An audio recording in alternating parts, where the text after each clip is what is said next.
अस्सलाम वालेकुम दोस्तों, welcome to digital facility channel. दोस्तों आज की इस वीडियो में हम जानेंगे आज के ताज़ा तरीन और लेटेस्ट सऊदी रियाल के एक्सचेंज रेट पाकिस्तान, इंडिया और बांग्लादेश के लिए कि आज आपको सऊदी अरब की मुख्तलिफ बैंकों से एक रियाल ट्रांसफर करने पर क्या रेट मिलेगा। तो फ्रेंड वीडियो को लास्ट तक देखिएगा ताकि आपको पता चल सके कि आज कौन सी बैंक सबसे अच्छा रेट दे रही है। और फ्रेंड डेली बेस पे सऊदी रियाल की ताज़ा तरीन और लेटेस्ट अपडेट जानने के लिए चैनल को सब्सक्राइब कर दें और साथ में बेल आइकन को ऑल पे सेलेक्ट कर दें और फ्रेंड साथ साथ वीडियो को लाइक भी कर दें। फ्रेंड देखते हैं सबसे पहले वेस्टर्न यूनियन के रेट को पाकिस्तान के लिए दे रहा है 74 रुपये 36 पैसे, इंडिया के लिए 23 रुपये 30 पैसे, बांग्लादेश 32 टका 22 पैसे। फ्रेंड STC पे पाकिस्तान के लिए दे रहा है 74 रुपये 12 पैसे, इंडिया के लिए 23 रुपये 44 पैसे, बांग्लादेश 32 टका 37 पैसे। बात करें यूआर पे की तो पाकिस्तान के लिए दे रहा है 74 रुपये 34 पैसे, इंडिया के लिए 23 रुपये 34 पैसे, बांग्लादेश 32 टका 16 पैसे।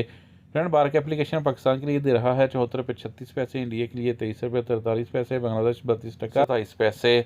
फ्रेंड इंजाज बैंक पाकिस्तान के लिए दे रहा है 74 रुपये 22 पैसे, इंडिया के लिए 23 रुपये 42 पैसे, बांग्लादेश 32 टका 31 पैसे। फ्रेंड फौरी बैंक पाकिस्तान के लिए दे रहा है 74 रुपये 09 पैसे, इंडिया के लिए 23 रुपये 33 पैसे, बांग्लादेश 32 टका 21 पैसे। फ्रेंड मोबाइली पे पाकिस्तान के लिए दे रहा है 74 रुपये 44 पैसे, इंडिया के लिए 23 रुपये 45 पैसे, बांग्लादेश 32 टका 37 पैसे। बात करें टिकमो ऐप की तो पाकिस्तान के लिए दे रहा है 74 रुपये 40 पैसे, इंडिया के लिए 23 रुपये 46 पैसे, बांग्लादेश 32 टका 32 पैसे। फ्रेंड अलराजी बैंक पाकिस्तान के लिए दे रहा है 73 रुपये 80 पैसे, इंडिया के लिए 23 रुपये 22 पैसे, बांग्लादेश 32 टका 33 पैसे। SNB क्विक पे पाकिस्तान के लिए दे रहा है 74 रुपये 0 पैसे, इंडिया के लिए 23 रुपये 28 पैसे, बांग्लादेश 32 टका 33 पैसे। फ्रेंड ये थे आज के सऊदी रियाल के ताज़ा तरीन एक्सचेंज रेट।